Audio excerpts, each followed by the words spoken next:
Hi folks, how are you doing? I deleted two videos just for personal reasons, which I won't disclose here. But the subject matter I think was important, so I'm going to try to re-explain the subject matter of what I was sharing and talking about.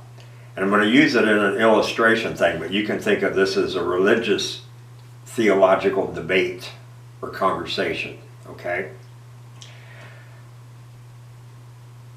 This actually happened quite a few years ago. See, I'm a contractor. I do remodeling, kitchens, bathrooms, and stuff. And there's another contractor who I know, who's friends, and I found out that he was telling people very strongly not to ever buy a metal roof for their house because the noise level is so incredibly loud when it rains. And so I'm sitting here and I started asking people why, I'm discussing different things. And this person was adamant, and he has a strong conviction for that. Now I realize the word conviction has different meanings, but a lot of times when people use the word conviction, it's kind of like we have religious terminologies that people automatically correlate to religious stuff, see? When I was doing trade conventions, one time I was asked to be the, what do they call that? The speaker guy through the convention, whatever they call that thing. And so I had several people come up to me afterwards and they said, "Are you a believer?" See, I'd use words like us garden railroaders and some of us model railroaders like fellowshipping. Ooh, that's a religious term. Or, a model railroader without a vision was going to die. See, I applied a lot of those different phrases and stuff. And so even when we talk about the word believe, most people just think it means acknowledge. I acknowledge and believe in Yahweh, see? And so you're always having to redefine your words, but when people are talking, sometimes they don't always define the words, so people are misled or presuppose something else, see? But this contractor, when I started to find out, see, what happens is farmers, for example, or big companies, will build these big metal buildings to protect the incredible amount of money of combines and planters and sprayers and stuff like that. You got $300,000 or $400,000 worth of equipment, and let's put up a $60,000 building to protect that stuff seems reasonable. But in those buildings are hollow. There's no insulation a lot of times, see?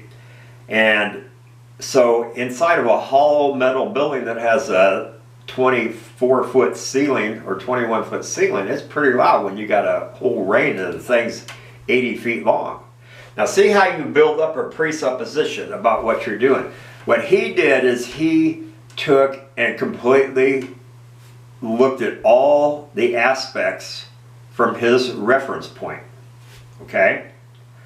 So here Marty decides, okay, I'm going to start talking to customers that they should have a metal roof. And you're going, well, why would that be? Isn't a metal roof loud when it rains? Well, yes. But see, there's several companies that built metal buildings, but they don't do the offices and interior finishing. I did the interior finishing. I put offices at the Budweiser plant, for example.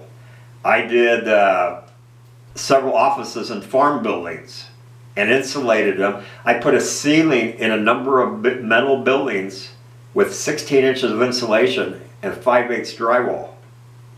So if you're in that metal building, you can't even tell if it's raining sometimes. It's so quiet.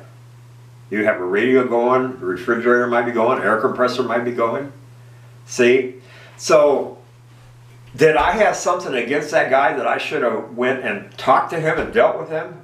No. Because it wasn't him. I have nothing against him.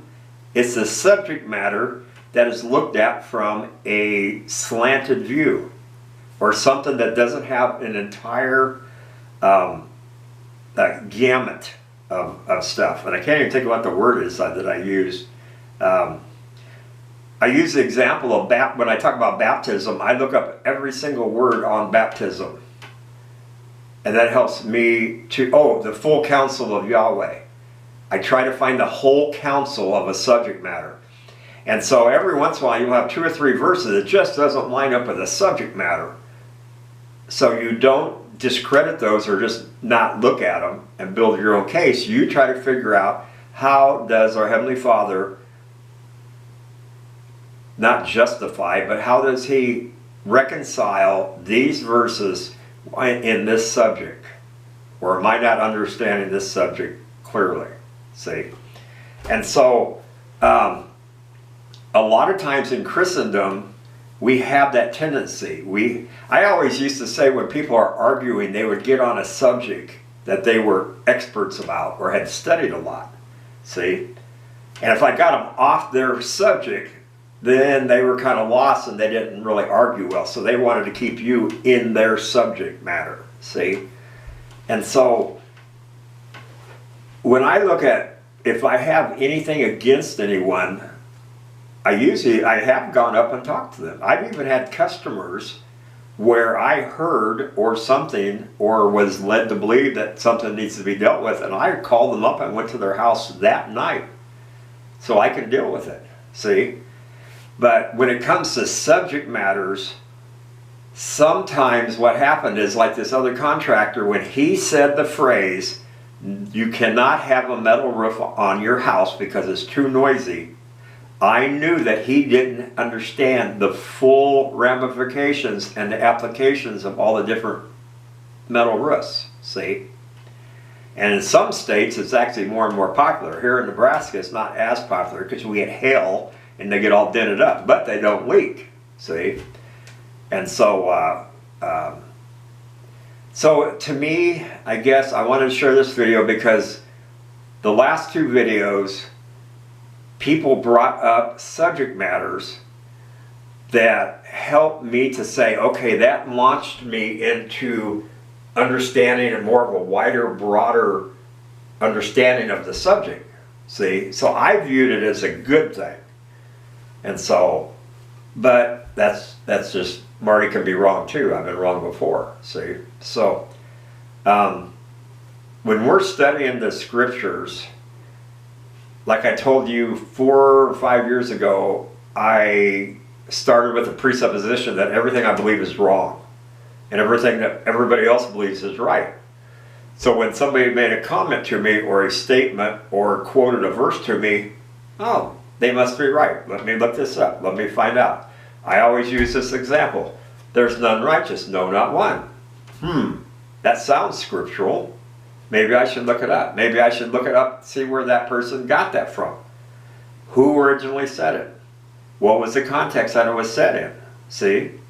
So we can be convicted thinking the Lord is showing me something, and that's not even probably the correct word, but that's what most common street Christians use, conviction, convicted. Ooh, it's spiritual, you just feel convicted, see? And so that's what I've tried to do, and I've gotten to where I've learned not to take stuff so personally, especially if I know the people and I know their intentions is not to get me, maybe to launch off of something that I said. And I know, and I've seen videos where people take clips of my videos and put them on their videos and say stuff, and it's like I listen to them to think, well, maybe they're right. Maybe I need to see this from a different perspective. Or sometimes they get on there and just want to badmouth me, and then so I just don't even worry about that part and stuff. So I just want to share that with you, and I'm sorry I'm not able to. I haven't learned how to post stuff, and yes, people's tried to tell me how to do it, and they've tried. It's easy. I can tell you how to build a house too, but that's easier said than done. Same way with this computer stuff. It takes so much repetition, and even when I load up videos, sometimes the program or the site will change something. It's like, okay, what's this box popping up for? I don't understand this. See, And so then I got to relearn the whole stupid thing over again. And my wife's favorite joke is Marty says his smartphone is a stupid phone. It's like, I hate this stupid phone. Because it's so smart that I just want a telephone. I just want to be able to call somebody. I don't want to have to do all this stupid stuff. See?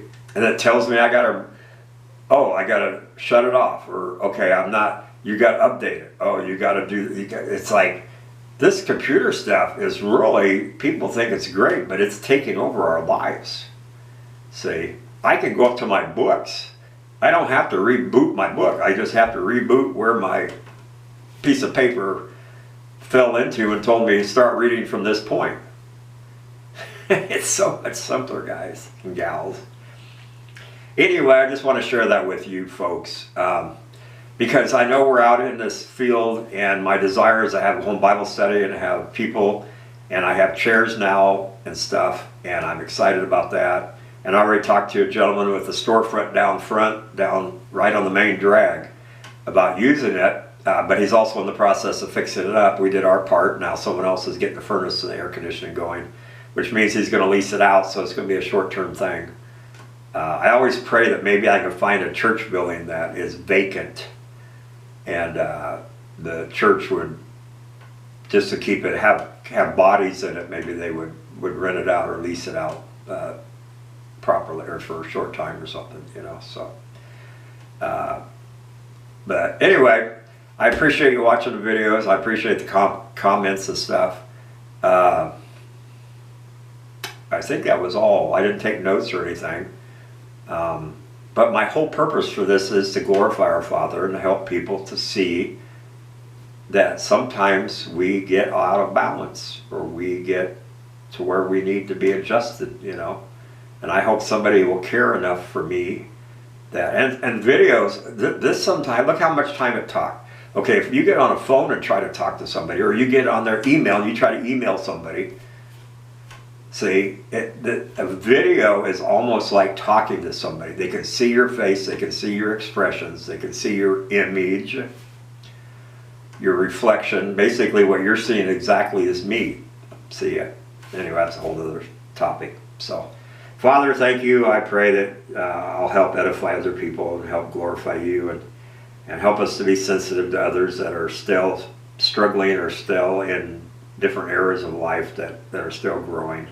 In Yeshua's name, amen.